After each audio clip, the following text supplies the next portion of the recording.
Welcome back, everyone. As you can see, we've got the test bench out and pulled fairly close to me.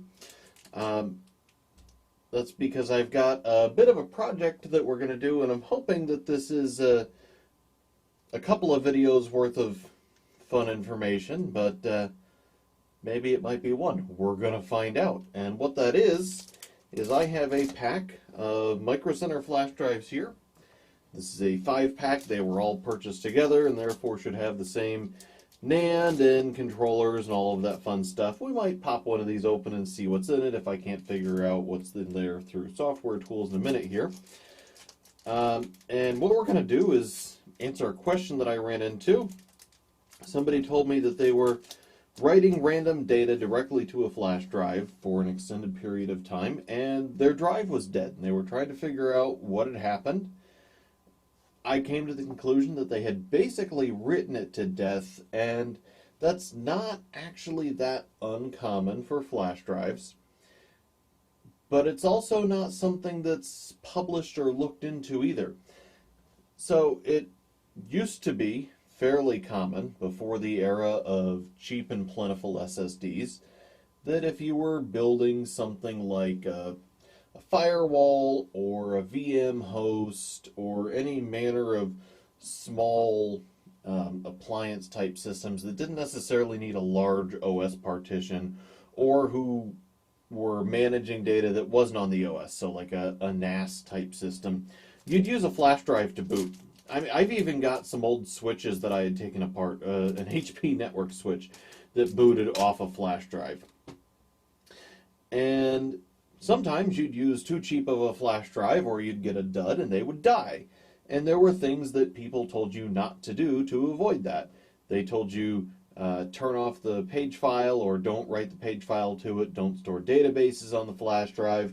Basically things that would write lots of random data or would amplify lots of writes to the flash drive you were told not to do because their endurance kind of sucked. Now we've moved past that for the most part with cheap SSDs. Even a 256 gig SSD should well blow these out of the water, both for performance and endurance, as well as actually price to capacity. So this is 532 gig drives, and these cost me about 20 bucks. That gives me, what, 128 and then a bonus 32, although probably less than that thanks to formatting.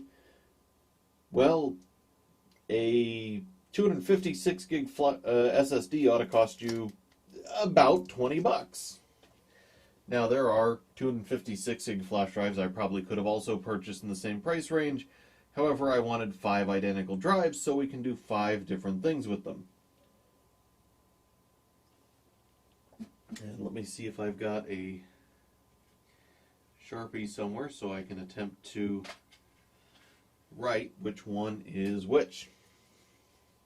And so, by the way, these are the drives that I use more often than not. And the reason for that is they are cheap. I have a MicroCenter near me, and they're generally good enough. So these aren't just some random drives I picked because I wanted to use drives I thought would perform poorly. These are drives that I picked because when I think generic flash drive, this is it. Alright, so we're going to take one, and we're going to name it Control. And this one I'm going to benchmark now and then basically not touch. So we're going to throw it on here. Oh, plugs in that way. And we're just going to start OBS.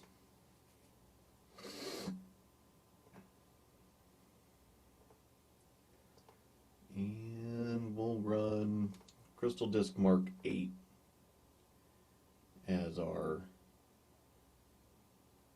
tool here on our empty 29 gig flash drive.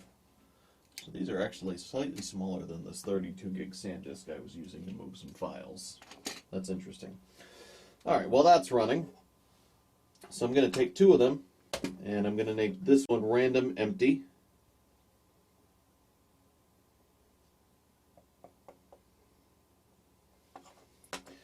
And I'm going to name this one random 90.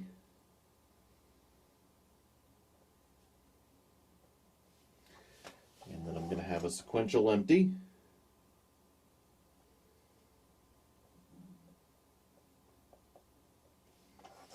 And a sequential 90. And basically, what's going to happen is the empties won't be truly empty. I'm going to put a small video file on them that's about 100 megabytes, so I have some indication that they're still retaining data and that I can play it back between tests, but they'll be at like 1% capacity, so I'm going to treat them as if they were empty, because they essentially are. The other two, we're going to fill up 90% of the way with stuff and simulate full or just junk drives, which is honestly not that uncommon of a condition. I have plenty of drives that, I put a file on and I copy it and I move it around and then I just kind of leave it there, because with 30 gigs of space, up until I suddenly don't have space for something that I'm doing, well, I'm just going to leave it there. And I'm going to leave it there again and again and again and again. Moving on. So these two, we're going to write random 4K data to them, which is going to simulate database type applications, torrent type applications, is going to simulate page file type usage, things that you would encounter if you were using it for a live OS partition, booting various servers or firewall applications from it, using it as a target location for torrenting an ISO file to it, or a distributed file share. What was the sync thing does? And that's actually a good one I should do a video on at some point. These two, I'm going to write sequential data to, like you would if you were moving large video files, which is something I do from my test bench to my editing system. I'm going to use a flash drive to move the OBS record that I'm making right now. Archiving documents, just moving around an ISO image, that type of stuff, where you would have large chunks of data that is sequential in nature. And we're going to see what it takes to burn these out. And how we're going to do that is I'm going to have my performance data here. And off camera, I will crystal disk mark each of these and make sure that they perform in line with my control drive, although from what I'm familiar with MicroCenter drives, they will.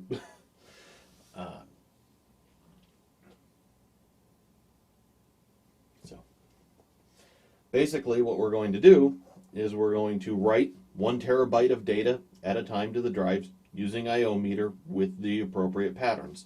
These two will get 4K random writes. These two will get 128 meg sequential writes. And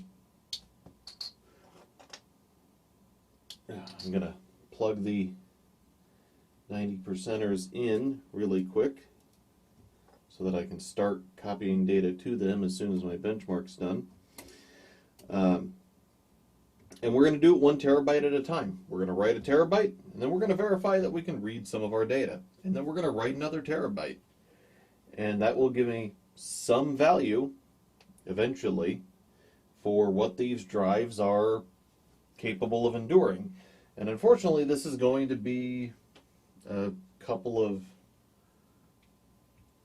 months, potentially, depending on how they hold up. 1 day. Okay. That's more in line with what I expected. I must have multiplied something twice.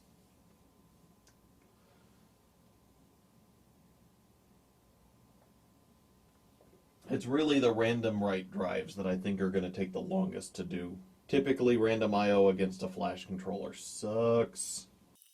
as seen by the fact that Crystal Disk Mark is still reading or still writing random to one of the drives. While it's doing that, let's go ahead and figure out if these are 29 gigabyte drives and I want to fill them 90% of the way. That means I need 26.1 gigabytes worth of files, which I have 27 gigabytes of just random video files and whatnot. So that is going to be our test suite, as it were. Or I should say our dummy data.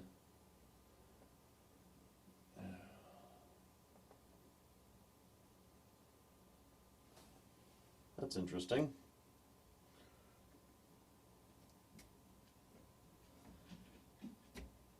There we go. I could not figure out why both of my drives weren't showing up. And the answer is these USB ports are really tight and I didn't slide one of them all the way in. While I'm waiting for Crystal Disk Mark to finish here, we're going to rename the one that's in there right now. This is the random one, so that is my sequential 90. I'm just going to rename it. CQ 90. I'm going to plug the other one in. Oh, shit. They aren't 29. They are 28.8 gigs in size. Which means I should be using 25.92. Okay.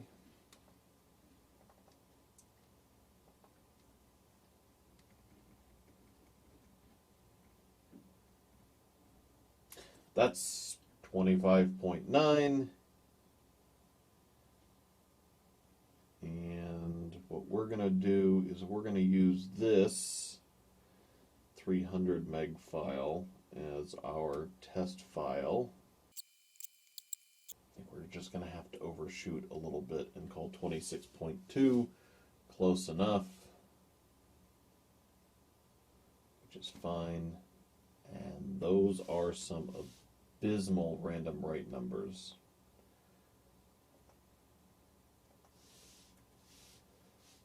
Alright, so my files are copying over for those two.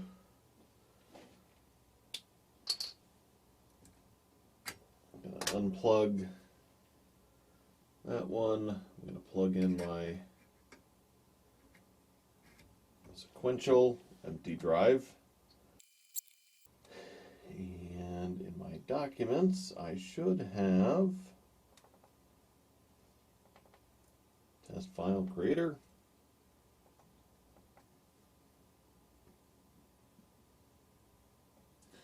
And we're going to put a 1 gigabyte test file on all of them, so they're writing over the same range, which means the controllers should all be equally loaded. Let's see.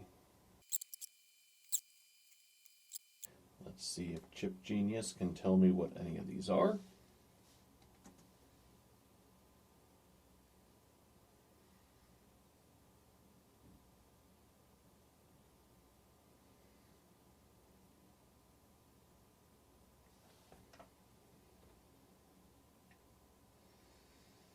If not, we may have to crack open our control.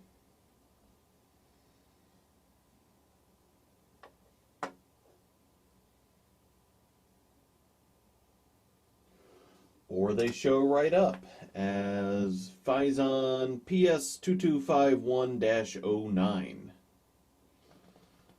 And the flash identifies as 9BC34825 ATO as TLC NAND, which is actually surprising. I fully anticipated seeing QLC NAND inside here. But, yeah. All right.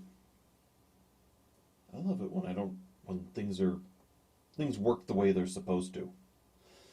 Alright, so I did that for drive E, which is our sequential empty. We'll do that for drive G, which is our random empty. We are still writing 20 plus gigabytes of data to the 90% full devices. And I am afraid to throw this at them for fear of interrupting that file transfer, since it did cause drive E to be temporarily unavailable in the manager. So we are going to pause here, and I will come back after all of my test data is done being written. Okay, so that took a little longer than intended. I actually had to run through the file copy twice. I didn't check what format these all were, and apparently they ship as FAT32 because they are smaller than 32 gigabytes. And some of the files I was using for my preload required that they be NTFS. So with that all said, what we're going to do is we're going to assign one worker at 32 IOs, and we're going to make this one full random. And we're going to assign that to, yep, that's random 90. Access specification is going to be 4K line, 0% read, 100% random. And you know what? I was going to run for 1 terabyte even, but I don't see that as an option. So what we're going to do is set this for 72 hours, which is 3 days, which should be enough time to write more than 1 terabyte to the sequential drives, and, well, probably a little less on the randoms, unfortunately, and we'll just have to look at the data written when we break. But this will let me write that for the entire weekend effectively, and we're going to record the results to a file. And then we're going to grab worker 2, and that's going to go to the sequential with 32, and we're going to use the same full random IO pattern. Now here technically that doesn't mean random data, but what that does avoid is the drive's controller, which I don't think these are advanced enough to utilize, doing what's called a zero fill. So if you do repeating bytes and it's just writing 0, 0, 0, 0, 0, some controllers will compress that and write this and just say, yeah, I wrote 50,000 zeros, and pretend they're done. So we want to verify that it is in fact writing data. Now for this one, we're going to use an access specification of 256K, 0% read, 0% random. And once again, we're going to record that to the file, 72 hours. Worker 3, sequential 90, full random, 32 IO, access specification. There we go. Verify that those haven't changed. And then we have our random, and then worker 4 we're going to assign to our random empty, which will be 32 IOs. Or sorry, 32 outstanding IOs, full random data pattern. Want to make sure the access specification is 4K a line, 0% read, 100% random. And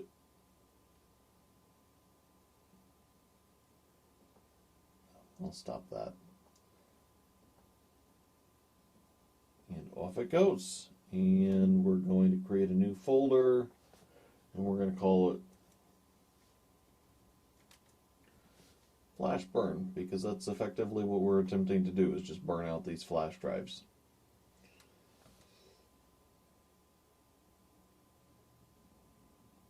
All right. Off it goes. And